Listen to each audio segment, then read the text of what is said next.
James, I'm eager to hear from you though, what your thoughts were on Kingdom Come Deliverance II. You published your final hands-on preview of the game this past week. It's releasing Feb 4th, so just around the corner. Another game releasing in February that, Assassin's Creed Shadows may well have been escaping. How is the game shaping up? Did you enjoy your time hands-on with it? Yes, I did.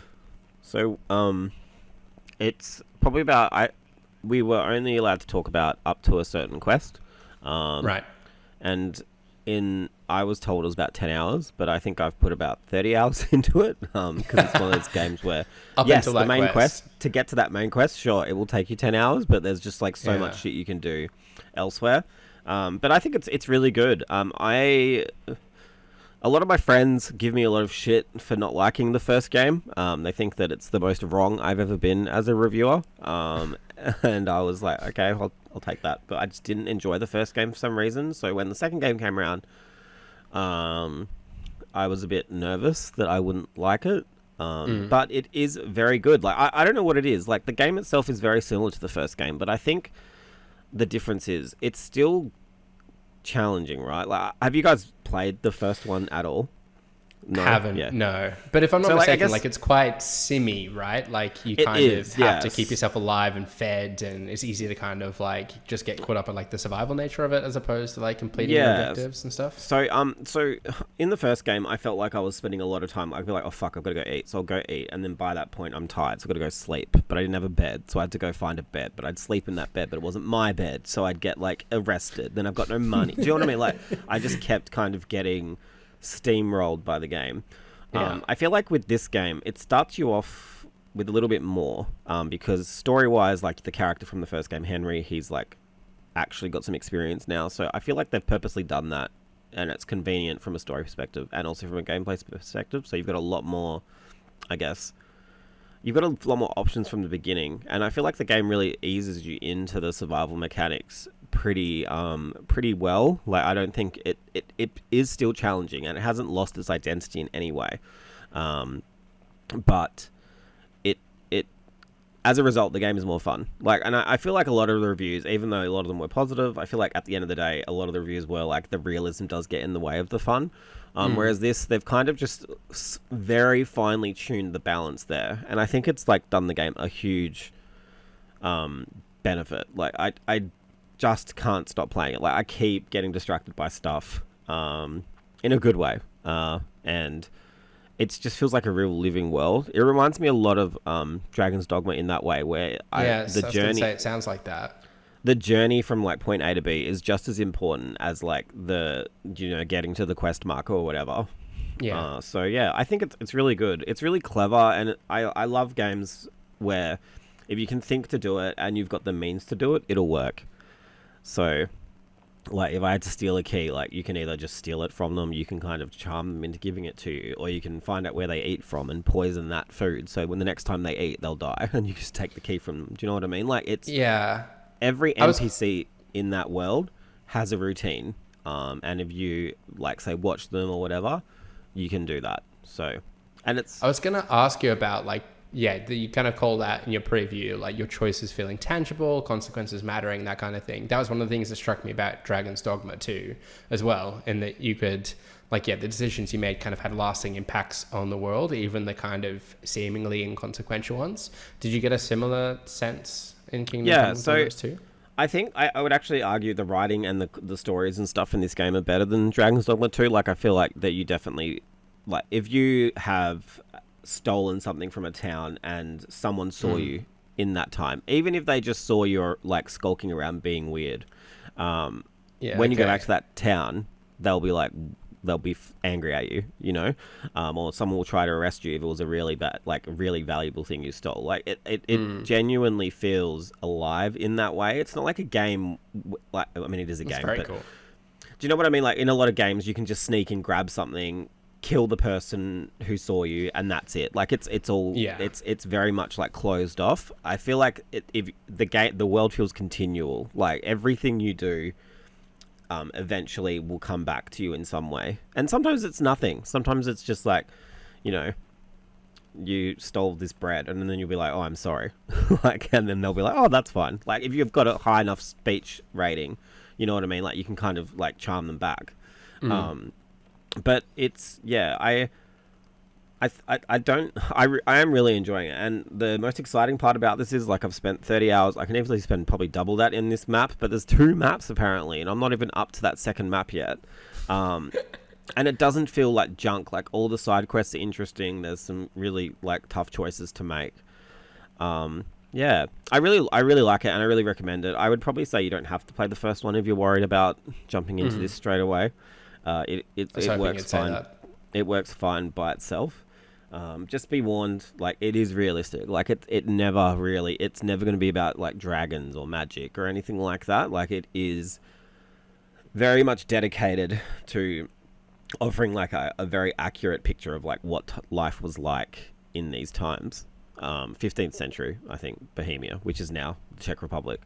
So yeah, like I really recommend it. It's really, so far, like I don't know, maybe it'll shit the bed at the end.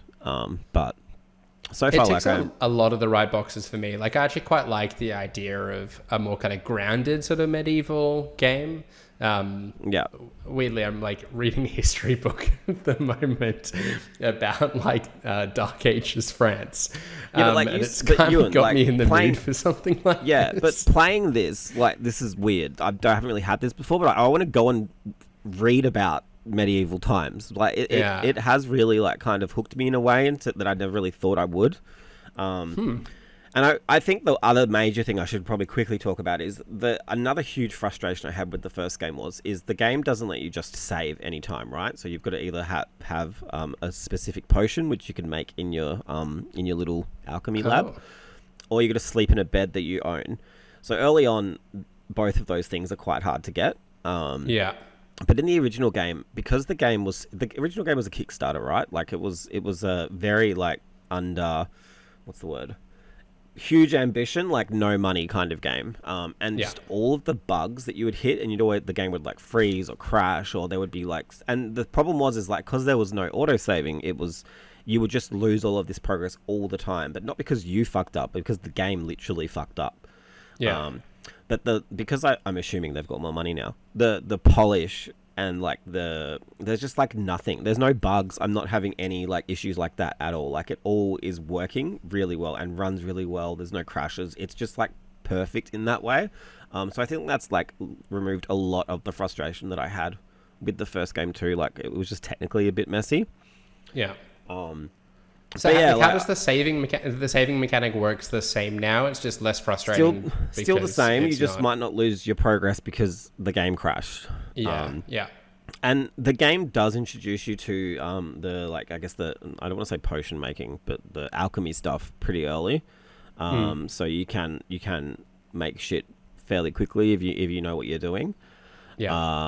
And then you also it's pretty easy to find a bed that you can own. Like you can go, there's a few inns around now. You just buy an inn for the night, or you can pay a little bit more to have that room for you permanently. And that also, like one of the inns has food in like a community area all the time too. So like it's small things.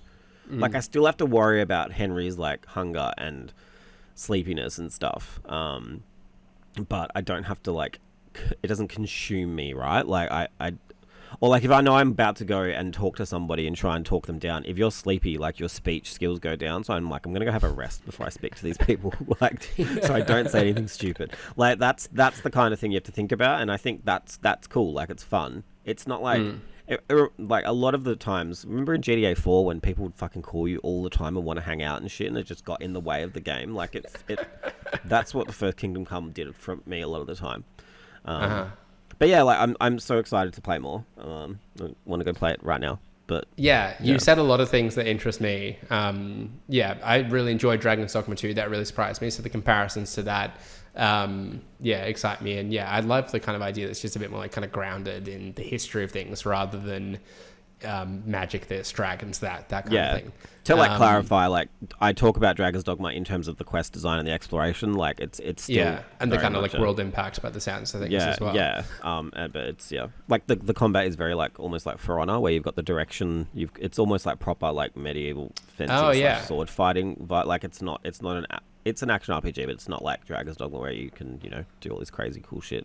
You can still do cool shit, And And that's the the other thing presentation looks really impressive as well, based Yeah, on it's great. the screenshots as well. It looks really good. And that's the last thing I'll probably say about it is I think that like at the beginning you just feel like you can't really do anything combat wise, but it actually feels really cool to kind of learn things about the combat and get better because the experience works like Skyrim, where like if you do lots of archery, your archery goes up. If you do lots of sword fighting, your sword fighting goes up. Or you steal shit, that goes up. So yeah, it's good. It's really good. It's exciting to see like how people will finish quests, because everybody will play this game in a completely different way to I play it, and and it will work, and that's really cool. Shannon, has James said enough to get you interested as well? I remember being, yes and no. I remember being interested in the first one because I do feel like it's unlike anything else. I mean, I'll try it, but yeah, the fact that it's 50 to 100 hours potentially. I think you could beeline the main quest. I mean, I don't know. I don't want to talk too much about the stuff I'm not meant to, but I think you could easily get through it in 30-ish hours. Maybe. Is it like straight into the action? I'm nowhere near that point though. Or is it one of those? Well, the first mission is an action sequence, so literally straight into the action. Well, I'm in, baby. I'm that's there. all you need. It starts with like you do a fight, and it kind of introduces you to the crossbow and stuff, which is new in this game. And then it will go back 2 weeks earlier or something. Can't remember how the time period, but then you kind of work up to that, and I'm assuming you'll work past that. But I haven't played far enough. Did this yet, team do anything between the last one and this one? It feels like it's just sort of come out of nowhere, so it's exciting that it's soon. I think it is. It's so impressive on so many levels what they've done, and when you really think about it being this Kickstarter game, and now it's this game that has, I would argue, more depth and breadth than most AAA games. Like, it's pretty impressive. And yeah, like, just great for the fans as well to like finally see a sequel coming around as well. It's awesome. I tell you, I'm still playing Black Myth Wukong. I'm like so addicted to it. I'm so surprised. I've played quite a bit as well, and I really like. Really? I've obviously was on that. Not like a few hours. What did I play it on? I don't even know why I was playing it, but it came to my mind washing machine. It came to mind because of like Time to Beat, because you're talking about like, you know, you could probably make like the story in like 35 hours or whatever. That I've read that you can kind of do that with Black Myth Wukong too, and I reckon I'm probably already 35 hours in and kind of only like midway through chapter 3. I'm like, this game's gonna take me like 100 hours to beat. I don't know who managed to beat it in 35. But anyhow, It's a maybe that beautiful says more game. about my ability to beat the bosses in there than anything else.